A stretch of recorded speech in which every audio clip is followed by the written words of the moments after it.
ప్రేమతో చెప్తున్నాను, యేసయ్యను నువ్వు అపార్థం చేసుకుంటున్నావు. యేసయ్యను అపార్థం చేసుకుంటున్నావు తల్లి. యేసయ్య అంత ప్రేమ కలిగిన వాడి ప్రపంచం అంతా ఎదిగిన దొరకలేదు. నరులలో గాని దైవములో గాని ప్రపంచమంతా వెతికిన దొరకని మహానీయుడైన, స్తోత్రం, అలాంటి గొప్ప గనుడైన దేవుడిని నువ్వు అనవసరంగా దుర్భాషలాడి ఎంత పాపం ఉడికట్టుకుంటున్నావు తెలుసా? అయినా నా దేవుడు క్షమించగల మనసు గలవాడు. అయినాను నువ్వు అన్నంత మాత్రాన, ఏమండి, నువ్వు అన్నంత మాత్రాన కుందేలు పొందవద్దండి.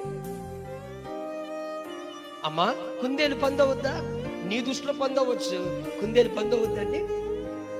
నీ ఊహల్లో అవ్వచ్చు, కానీ రియల్గా అది అవదే. కుందేలు కుందేలే. కుందేలు తెలుపు అయితే నువ్వు నీ ఊహల్లో ఇది ఒక నల్లది అనుకుంటే అవుద్దా? అవదే, నీ ఊహల్లో అవుతుందంతే.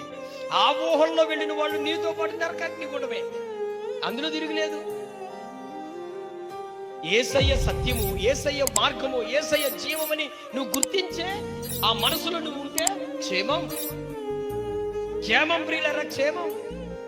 నా పిల్లరా, ఎంతగా ఆయన కార్యములు కంటికి కనబడి చూపిస్తూ ఉంటే ఈ బుద్ధిహీనులు ఎంతసేపు ఏదో వంక పెట్టడమే ఆయన మీద.